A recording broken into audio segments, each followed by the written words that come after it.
සද්ධර්ම ශ්‍රාවක කාරුණික ගුණගරුක බෞද්ධ පින්නතුනි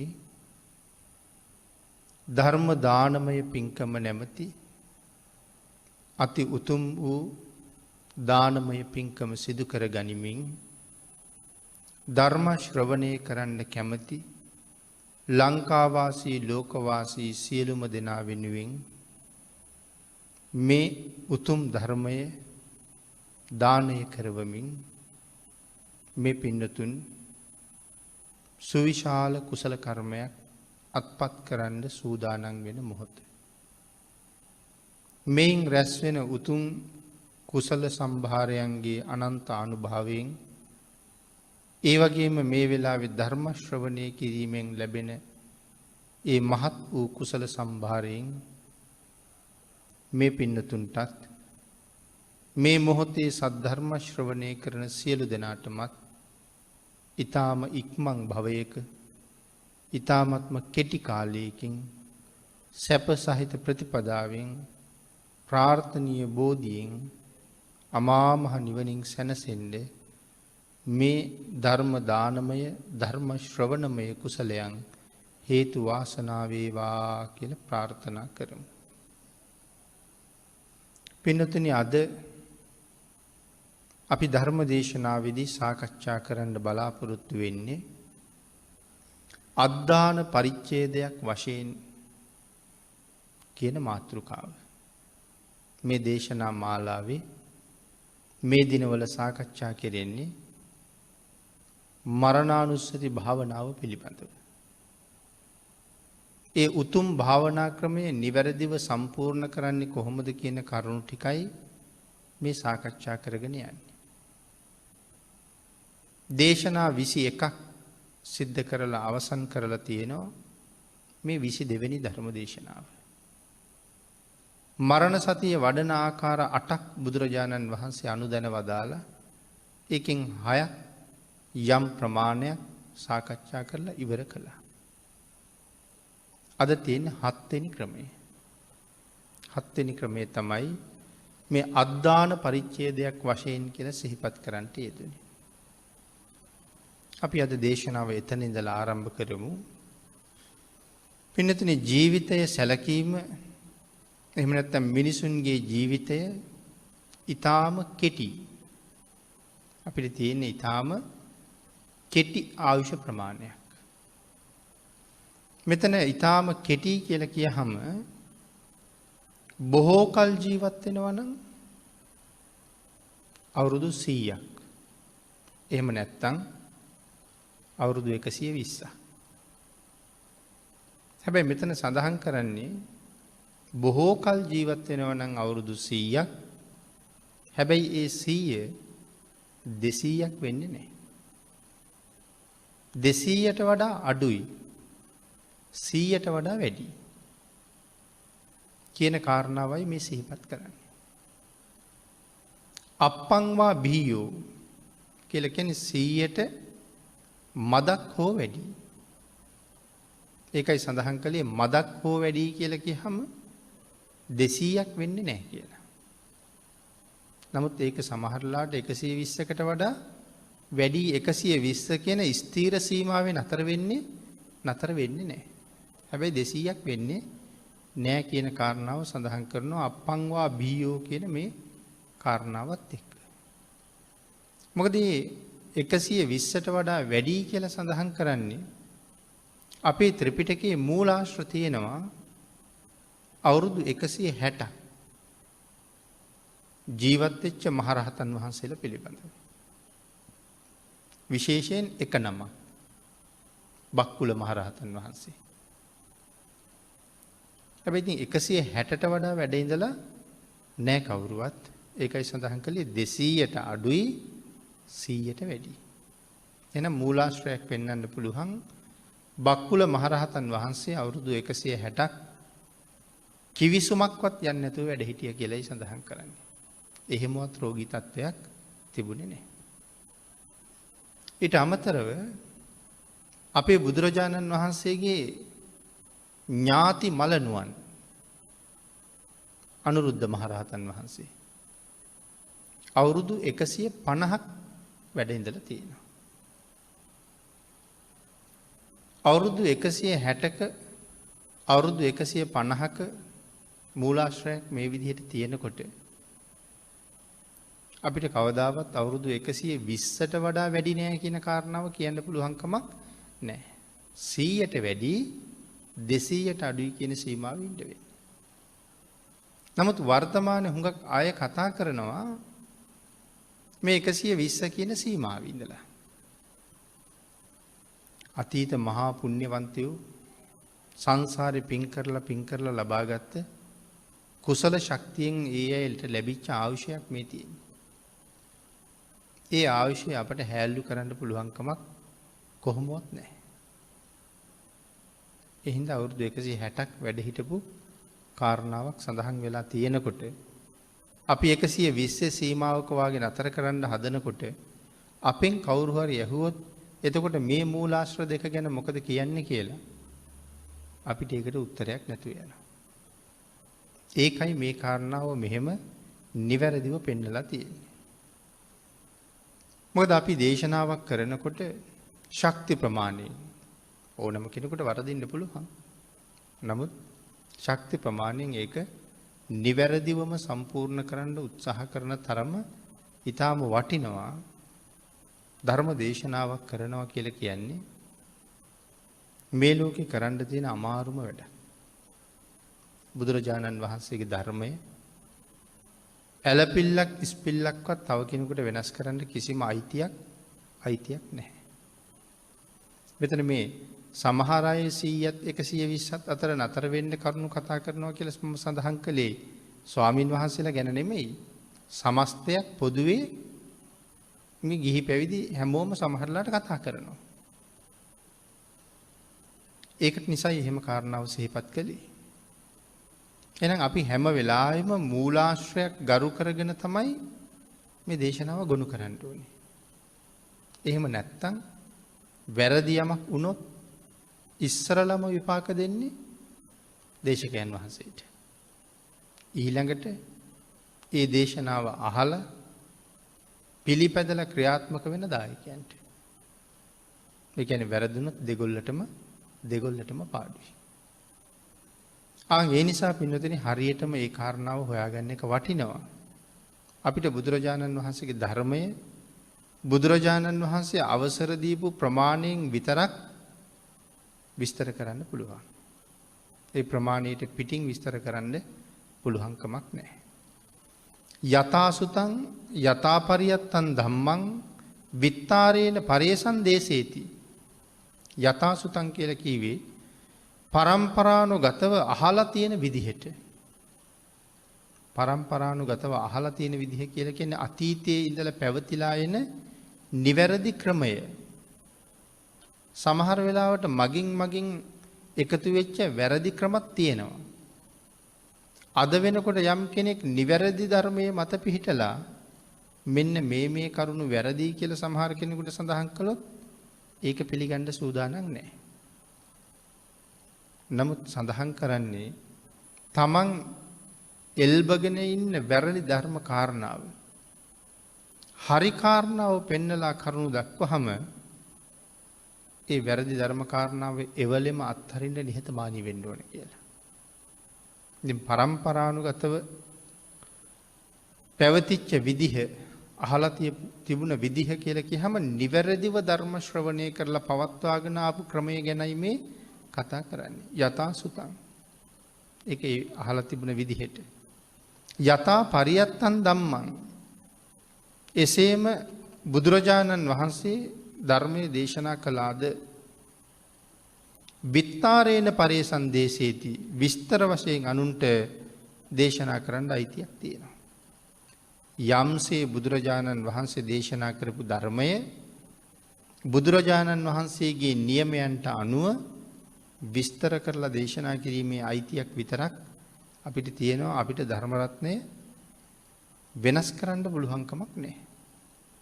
අපේ කරුණු එතෙන්ට එකතු කරන්න පුළුවන්කමකුත් නැහැ. මොකද අපට ධර්මයේ උපද්දවන්න බෑ මේ ලෝකේ. ධර්මයේ උපද්දවන්න පුළුවන් අය දෙන්නයි ඉන්නේ. ලෞතුරා බුදුරජාණන් වහන්සේ පසේ බුදුරජාණන් වහන්සේ විතරයි. ආන් ඒ නිසයි සඳහන් කළේ භාග්‍යතුන් වහන්සේ විස්තර කිරීමට අවසර දීලා තියෙන ප්‍රමාණයෙන් පිටකයට විරුද්ධ වෙන්නේ නැතුව විස්තර කරලා දේශනා කරන්න පුළුවන්කම තියෙනවා. අප්පංවා බීයෝ කියලා මෙතන සඳහන් කරන්න පින්නතුනි 100ට මදක් හෝ වැඩියෙන් කියලා සඳහන් කෙරුවේ 120ක් කියන කාරණාව නෙමෙයි. පරමාවශ්‍ය 120යි කියලා කොහොමවත් අපිට සඳහන් කරන්න පුළුවන්කමක් නැති බව අපි මුලින් සිහිපත් කළා.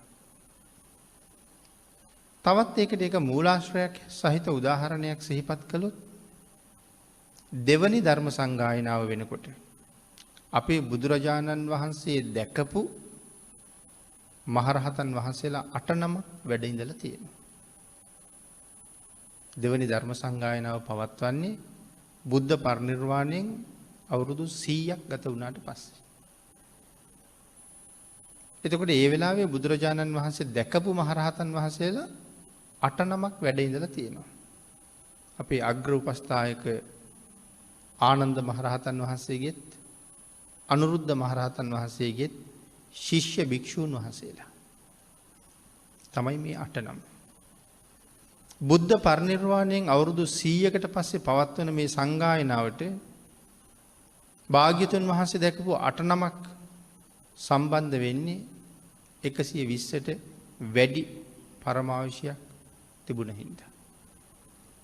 අනික තමයි පින්නතුනි බුදුරජාණන් වහන්සේ 4 이르දිපාද වඩලයි ඉන්නේ. භාග්‍යතුන් වහන්සේගේ ආයුෂය නම් අපිට කොහොමත් ප්‍රමාණවත් කරන්න ප්‍රමාණයක් කරන්න බෑ. අවශ්‍ය නම් බුදුරජාණන් වහන්සේට මහා කල්පයක් වැඩ ඉන්න පුළුවන් කියන කාරණාව භාග්‍යතුන් වහන්සේම පැහැදිලි කරනවා. හැම බෝසතාණන් වහන්සේ නමක්ම අසංකේය ආයුෂයක් අරගෙනයි උප්පත්තිය ලැබෙනවා කියලා සඳහන් කරන්නේ.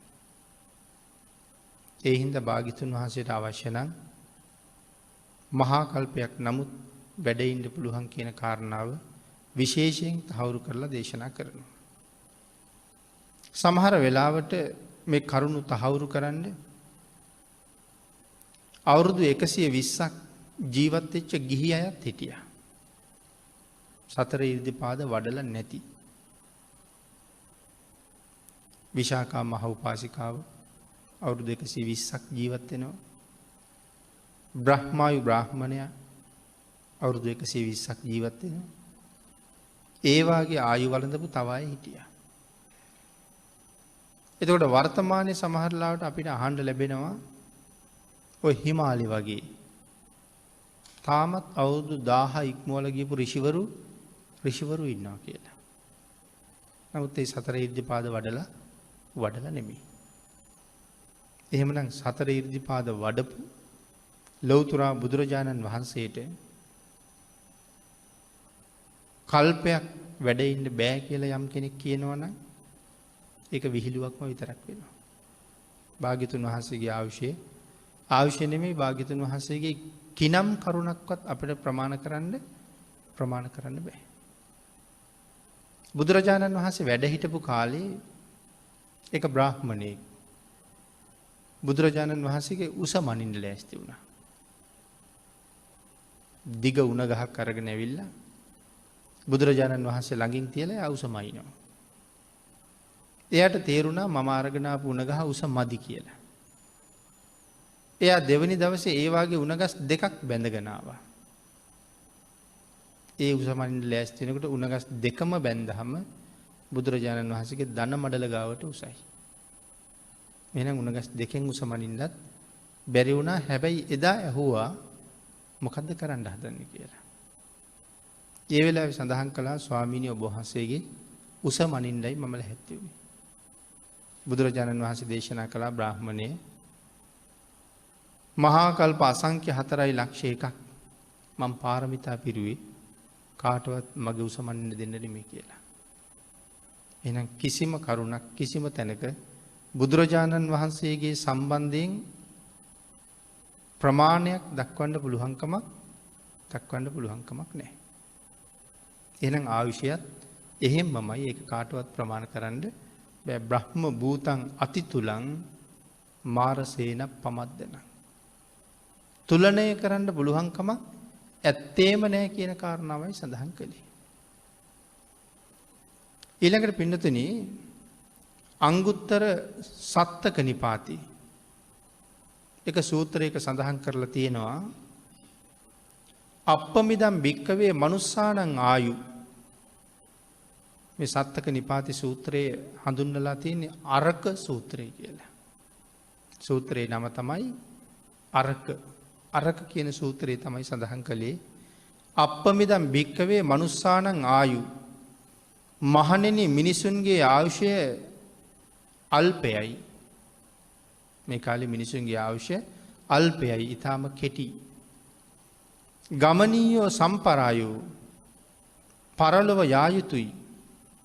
කත්තබ්බං කුසලං චරිතබ්බං බ්‍රහ්මචරියං. කුසල් කළ යුතුයි, බ්‍රහ්මචර්යාවේ හැසිරිය යුතුයි. නත්ති ජාතස්ස අමරණං. ඉපදෙන කෙනෙකුට නොමැරීම කියලා දෙයක් නම් නැහැ. ඉපදුනොත් මැරෙන්නම වෙනවා. යෝ භික්කවේ චිරං ජීවති සෝ වස්ස සතං අප්පංවා බිහියෝ. යමෙක් බොහෝ කල් ජීවත් වෙනවා නම් වර්ෂ 100ක් හෝ ඊට මදක් වැඩියෙන් කියලා තමයි සඳහන් කරලා තියෙන්නේ. වර්ෂ 100ක් හෝ 120ක් කියලා කොතනවත් සඳහන් කරන්නේ නැහැ. වර්ෂ 100ක් හෝ ඊට මදක් වැඩියෙන් කියන කාරණාවයි සඳහන් කරන්නේ. එතකොට මිනිසුන්ගේ ආයුෂය අල්පයයි. නමුත් ප්‍රඥාව ඇත්තවුන් ඒ ආයුෂයට නින්දා කරනවා කියලා සඳහන් කරනවා. ප්‍රඥාව ඇත්තවුන් ඒ ආයුෂයට නින්දා කරනවා කියලා සඳහන් කරන්නේ මේ 100ක් කියන්නේ මොන ප්‍රමාණයක්ද කියලා. කියන අවුරුදු 100ක් කියලා කියන්නේ මොන ප්‍රමාණයක්ද? ඒ 100 මදි. 100ක් කියලා කියන්නේ ඊටාම ස්වල්ප ප්‍රමාණයයි කියලා සඳහන් කරනවා. ගිනිගත් හිස ඇත්තෙකුමෙන් කටයුතු කළ යුතුයි. මරණයාගේ නොපැමනීමක් නම් නැත. එතකොට ඇයි මේ 100ක් කියලා නින්දා කරන්නේ?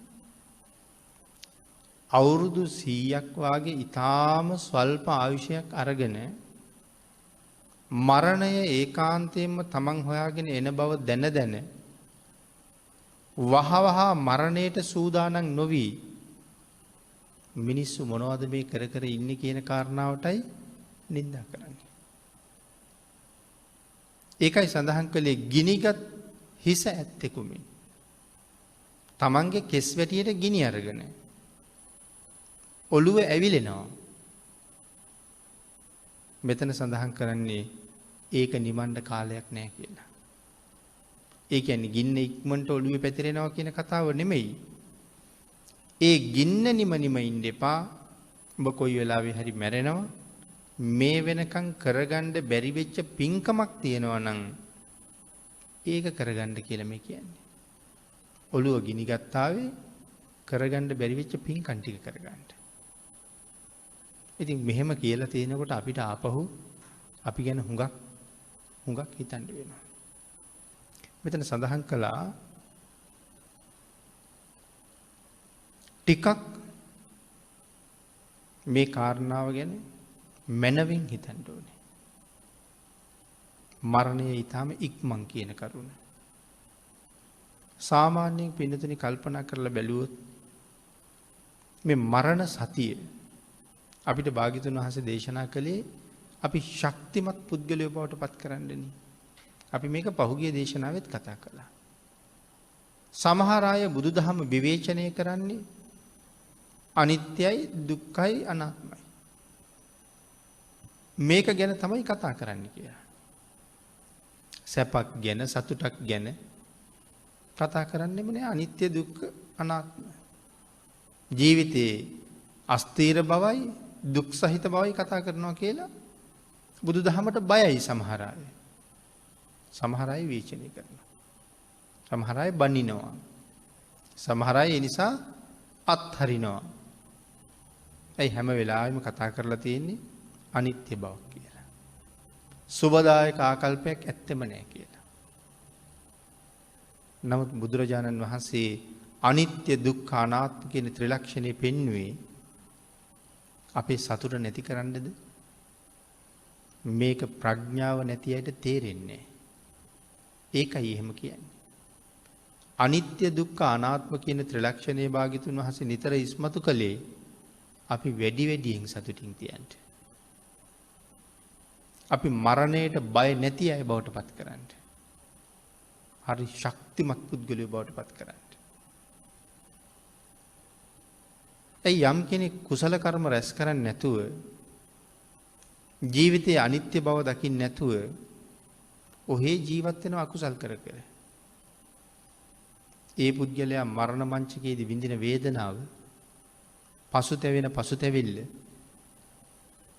ඒ පුද්ගලයා විසින් අපිට කියන්නෙත් නෑ.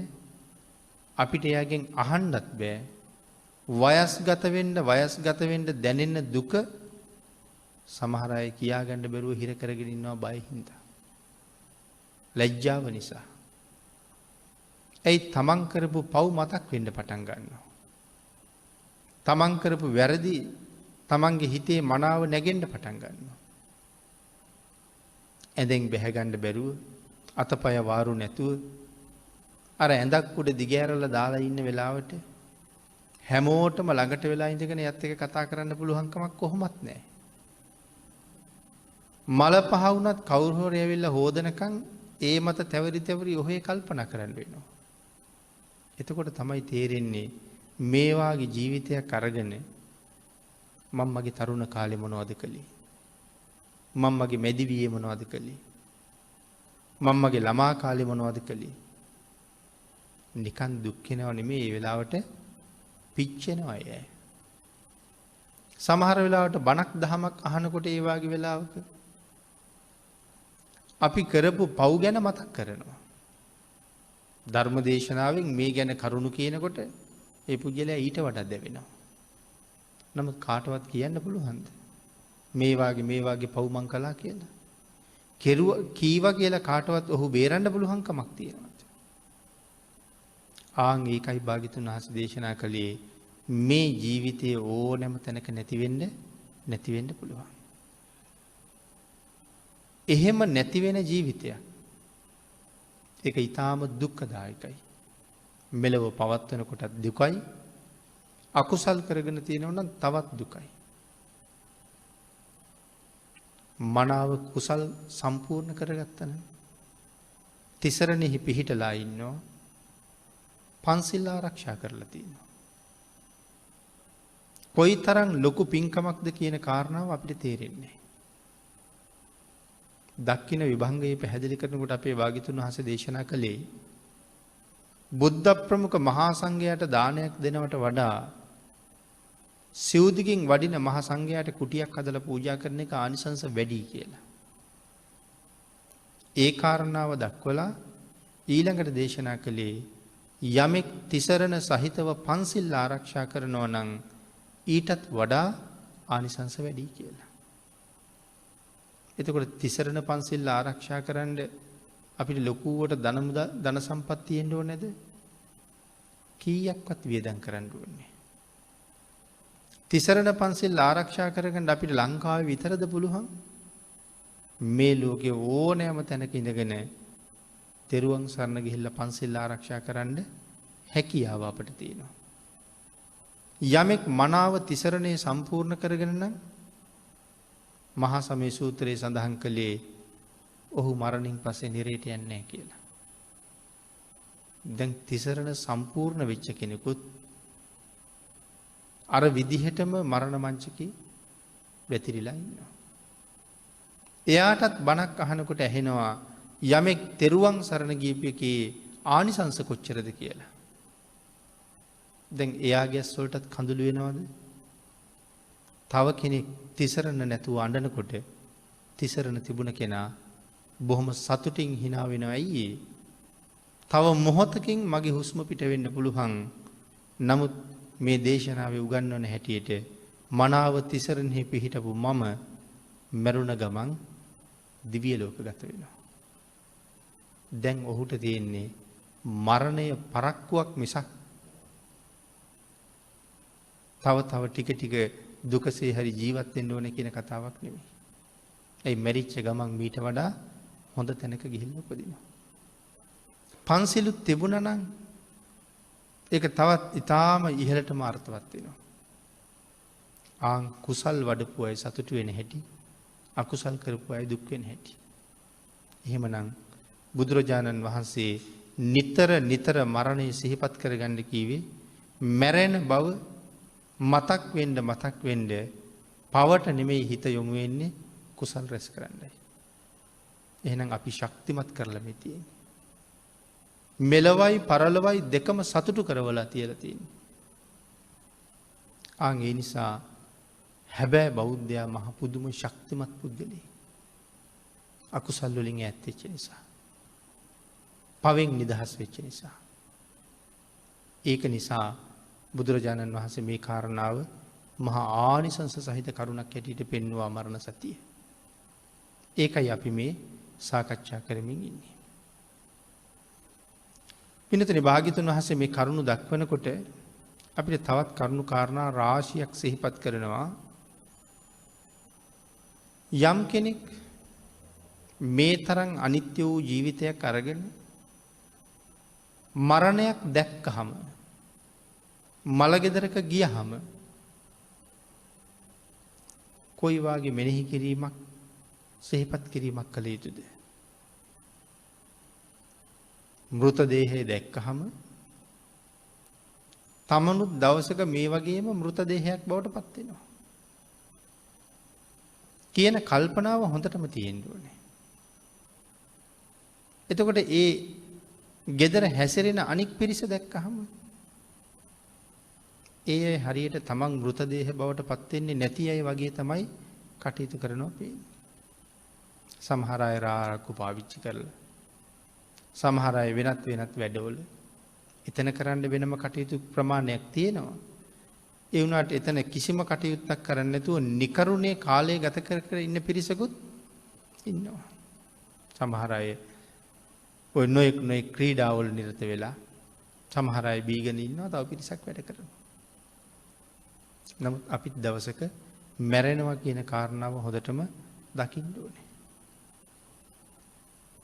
එහෙම දැකලා මරණය පිළිබඳව සිහිපත් කරලා ජීවිතයේ අඩුපාඩු හදාගන්න නැත්නම් තාම බුද්ධ ආගමේ මූලික හරයටවත් ඒ අය ඇවිල්ලා නැහැ. අනිත් එක මරුණ වෙලාවට හඬන වැළපෙන එකේ ඇති තේරුමකුත් නැහැ. අපි කොච්චර ඇඬුවත්, අපි මොනතරම් වැළපුණත් මැරිච්ච කෙනා ආයේ එන්නෙම නැහැ. මැරිච්ච කෙනාට ඒකෙන් වෙන යහපතකුත් නැහැ. ඇඬුවා කියලා අපිට වෙන යහපතකුත් නැහැ. අපිටත් අයහපතක්ම තමයි වෙන්නේ. මොකද කඳුල යට තියෙන ද්වේෂයක්. ඒ ද්වේෂය අපිට අකුසලයක් ගේනවා මිසක් කුසලයක් රැස් කරනවා නෙමෙයි. මේ කරුණු කල්පනා නොකර සමහර ලාවට සිහි මූර්ජා වෙලා වැටෙන තුරු කෑ ගහ අඬනවා. ඒත් කියන්න තියෙන බුද්ධ ආගමේ හරය තාම දැක්කේ නැහැ කියන එක. ඉපදුනොත් ඒකාන්තයෙන්ම මැරෙන එක උපන්න හැම දිනාටම සාධාරණයි. ඒ කෙනා විතරක් නෙමෙයි දවසක මමත් මැරෙනවා නම් අඬන එකේ තේරුමක් නැහැ. මොකද අපි මුලින්ම දැනගෙන ඉන්නවා උපන්නොත් මැරෙනවමයි කියලා. ඊළඟට පින්නතුනි, අපි එහෙම අඬනවා, වැළපෙනවා, පෙරලෙනවා දැක්කහම මෙතෙන්ට එකතු වෙන ධර්මයේ දකින්න ප්‍රඥාවන්තයෝ අපි ගැන වෙනම තීරණයක් ගන්නවා. මේ අය මේ වයස් සීමාවල් වල ජීවත් වුණත් තවම බුද්ධ ආගම දැකලා නැහැ. තවම බුද්ධ ආගම දන්නේ නැහැ. අවාසනාවන්ත පිරිසක් තාම දහමට ඇවිල්ලා නැහැ කියලා ඒ අයත් අපි ගැන තීරණයක් ගන්නවා. අපි තවම ධර්මය දන්නේ නැහැ කියන එක ප්‍රදර්ශනය කිරීමක් බවට පත් වෙනවා. සමහරලාට ඒ නොසලකලිමත් හැඬීම, වැළපීම වාගේ කටයුතු. ඒකත් එහෙමයි. අර වාගේ මත්පැන් ආදිය පාවිච්චි කර කර හැසිරීමත් එහෙමයි. වෙනම නොයෙක් ක්‍රීඩාවල් වල නිරත වෙලා ඒ භූමියේ කාලය ගත කරන එකත් එහෙමයි. ප්‍රඥාවන්තයෙක් දැක්කහම තීරණය කරන්නේ මොවුන් තාම දහම දැක්කේ නැති මේ සංසාරේ හැබෑම අසරණය හැටියට තමයි අපි දිහා බලන්නේ. මොකද දැන් මැරුණොත් තත්පරයක් ගත වෙන්න ඉස්සරලා මහ නිරේම උපදින අය හැටියටයි දකින්නේ. ඒකයි සසර අහිංසකයෝ කියලා හිතනවා කියලා මම සඳහන් කළේ. පින්නතනේ සඳහන් කළා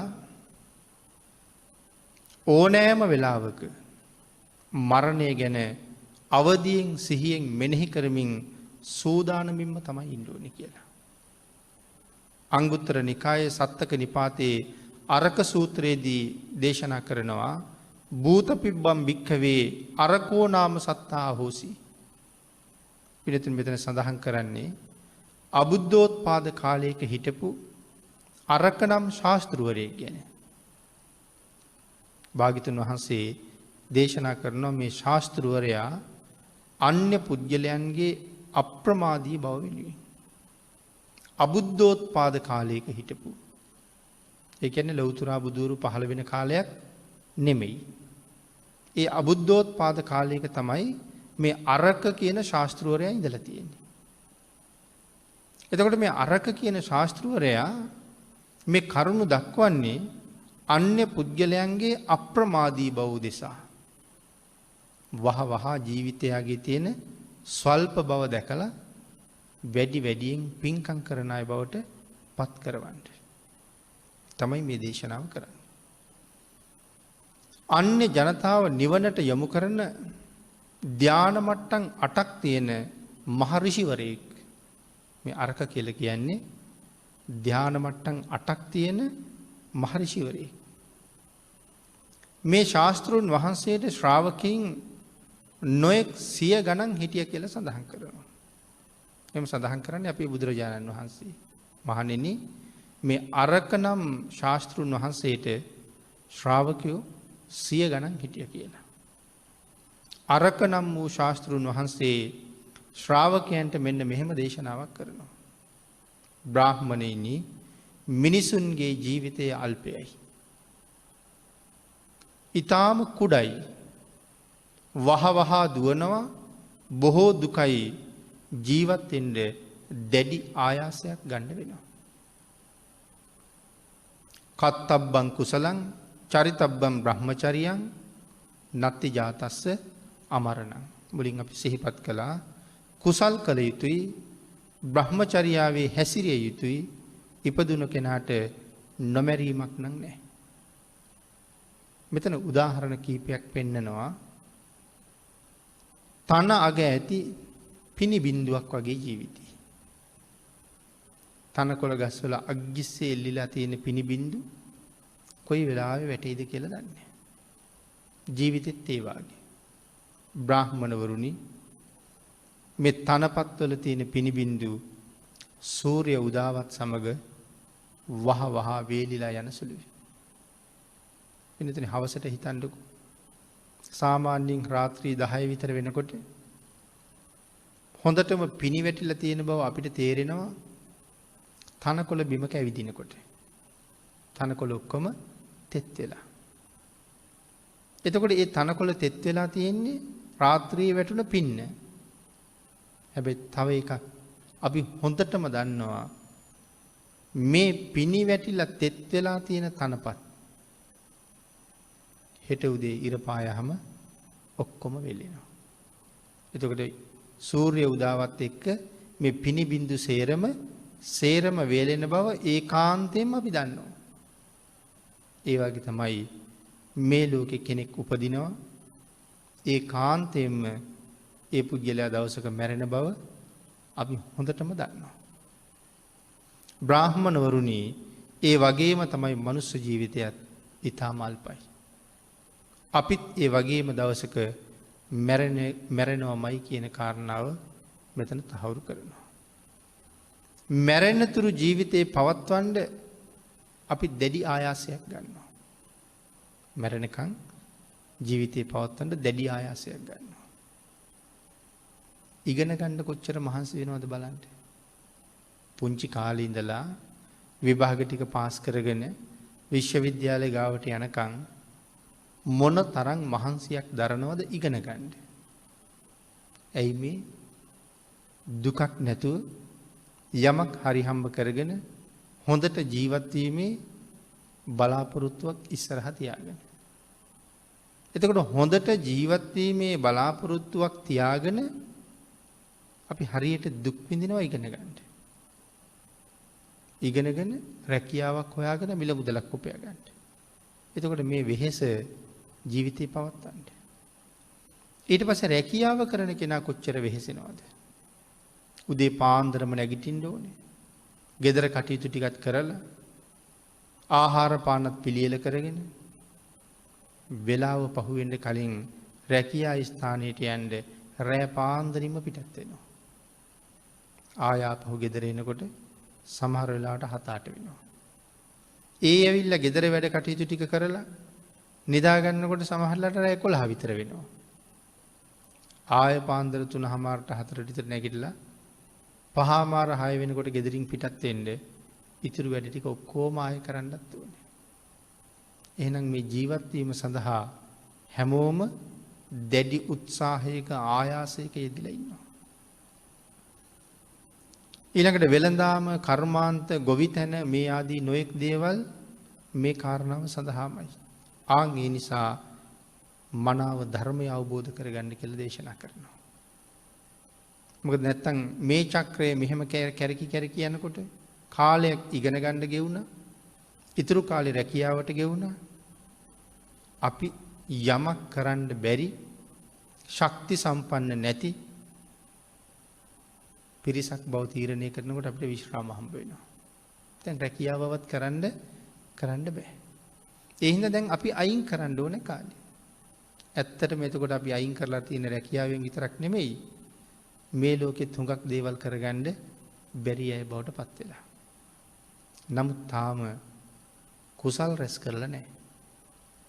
දැන් එහෙනම් වැඩක් කරන්න බැරි පිරිසක් හැටියට අයින් කරලා තියෙන වෙලාවේ කුසල් රැස් කරන්න ලෑස්ති වුණාට මේ ශාසනය උගන්වලා තියෙන මහ පිංකම් කරන්න පුළුවන්කමක් දෙන්නේ නැහැ. ඒ හින්දා ඉතින් ඔය සරල පොතක් කියවගෙන මොකක් හරි කරගෙන ඉන්න තමයි හදන්නේ. මුගක් වෙලාවට ඇවිල්ලා කියන්නේ කියවන්න පුළුවන් තේරෙන පොතක් හොයලා දෙන්න කියලා. ඉතින් ඒ වගේ සරල සරණ කරලු බලලා අහලා නම් මේ සංසාරේ ලේසියෙන් ගොඩ යන්න හම්බ වෙන්නේ නැති බවත් අපි හැම වෙලාවෙම හිතන්න ඕනේ. බ්‍රහ්මචර්යාවේ හැසිරෙන්න බොහෝ කුසල් රැස් කරන්න. ඉපදුන කෙනාට මරණයක් නැත්තේ නෑ කියලාම අරක ශාස්ත්‍රුන් වහන්සේ කරුණු දක්වනවා. ඊළඟට දෙවිවරු වැහි වස්සවද්දී ජලය මත දිය බුබුලු හැදෙනවා. දෙවියෝ වස්සවල වතුර පිරීලා නැවත වතුර වැටෙනකොට දිය බුබුලු හැදෙනවා. හැබැයි ඒ දිය බුබුල කොයි වෙලාවෙ බිඳෙයිද කියන කාරණාව අපි දන්නේ නැහැ.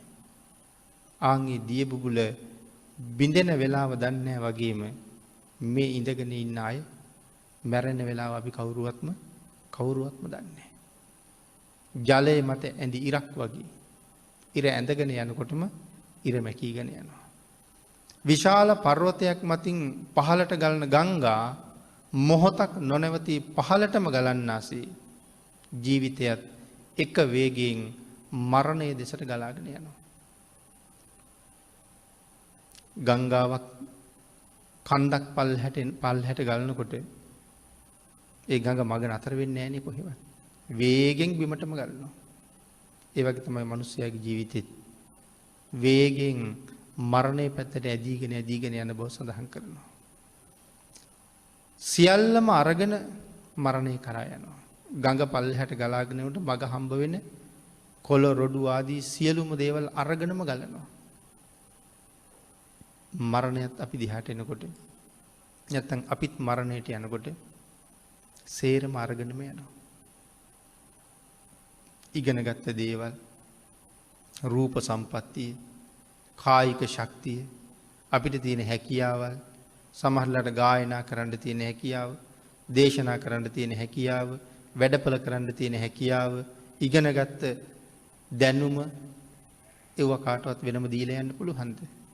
මගේ දැනුම තියාගන්න, මගේ ලස්සන තියාගන්න, මගේ කටහඬ තියාගන්න කාටවත් දෙන්න බෑ.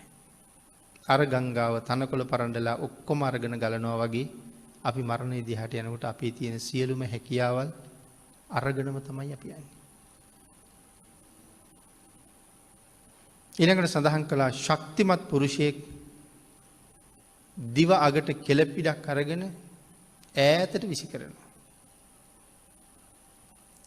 ඒක අනිවාර්යයෙන්ම බිම වැටෙනවමයි. එහෙනම් උපන්න පුද්ගලයා ඒ කෙළපිඩ වැටෙනවා වගේ අනිවාර්යෙන් මැරෙනවමයි කියන කාරණාව තහවුරු කරගන්න ඕනේ. දවසම රත් වුණ යකඩයක් මතට වැටුණ මාංශ පේශියක්. යකඩයක් දවසම රත් වෙලා තියෙන්නේ. ඒක උඩට මාංශ පේශියක් වැටිච්ච ගමන් කර වෙලාම යනවා. මනුෂ්‍ය ජීවිතයත් ඒ වගේ කියලා සඳහන් කරනවා. මරණයට අරගෙන යන ගව දෙන තියෙන පියවරක් ගානේ ලං වෙන්නේ ඝාතනාගාරයට වගේ අපිත් තියෙන පියවරක් ගානේ යන්නේ මරණය දිහාට. උදේ ගෙදරින් පිටත් වෙලා ධර්ම දේශනාව සඳහා සම්බෝධියට ආවා. අපි ආවේ සම්බෝධියට.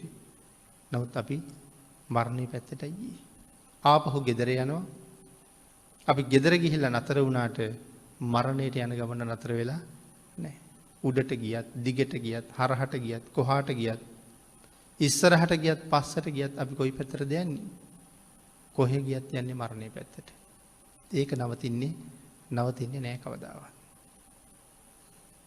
ඊළඟට පිළිතුරේ සඳහන් කළා අරකනම් ශාස්ත්‍රවරයා මේ ජීවිතයේ අල්ප බව කියා මේ දේශනාව කරපු කාලේ මොනතරම් ආයුෂයක් මිනිස්සුන්ට තියෙන්නේ නැද්ද කියලා. මේ තරම් ජීවිතය ගැන යහුසුළු වෙන්න කියලා මේ ශාස්ත්‍රවරයා කියන කාලේ මිනිස්සුන්ගේ පරමායුෂය අවුරුදු 60000ක්. අවුරුදු 60000ක් කාලේ කියන්නේ ඉක්මන් කරන්න කියලා. අද කාලේ කිව්වොත් කොහොම කියන්න වෙයිද? ධර්ම දේශනාවට තියෙන කාලේ නිමා වෙලා නිසා මරණ සතිය නිමිති කරගෙන කරන 22 වෙනි ධර්ම දේශනාව අපි මේ විදිහට නිමා කරමු. අරක සූත්‍රයේ ඉතුරු කොටස ඉදිරි දේශනාවක සාකච්ඡා කරන්න ඉඩ තියාගෙන. අද ධර්ම දේශනාවේ දායකත්වයේ දරනවා KB සඳුනි චාලිකා දුව, KB සඳලි චාමිකා දුව, MG රංජනී විදේශගත වී සිටි මෑණියන් මේ පිරිස මාළඹේ ප්‍රදේශයේ බව සිහිපත් කරනවා. උතුම් අරමුණු කීපයක් පැහැදිලි කරනවා. නිදන ප්‍රාප්තියට පත් වුණ KB සඳුන් චානක, KBR පුෂ්ප කුමාර,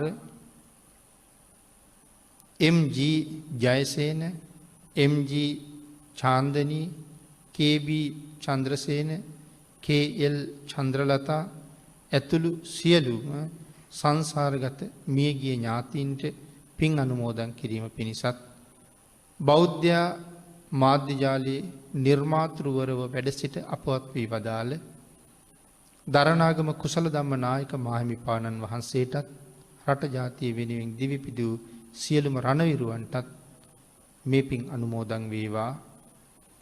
සෝමාවතී ආච්චි අම්මාට, MG රංජනී විදේශගත වී සිටින මෑණියන්ට, ලොකු තාත්තා ඇතුළු මවගේ පවුලේ සියලු දෙනාටමත්, බාප්පා ඇතුළු පියාගේ පවුලේ සියලු දෙනාටමත්, KB චාලිකා, KB චාමිකා දියණියන් දෙදෙනාටත්, දේශකයන්න් වහන්සේටත් ප්‍රාර්ථනා කරන බෝධියකින් උතුම් නිවන් සුව උදාපත් කර ගැනීම සඳහා මේ පුණ්‍ය ධර්මයන් හේතු වේවා කියලා ආශිර්වාද කරනවා. දායක පිරිස විසින් පින් අනුමෝදන් කළ සියලු දෙනාටම පින් අනුමෝදන් වේවා. ආශිර්වාද කළ සියලු දෙනාටම රත්නත්‍රයේ ආශිර්වාදයෙන් නිදුක් නිරෝගී භාවයේ චිරජීවනයේ අත්පත් වේවා.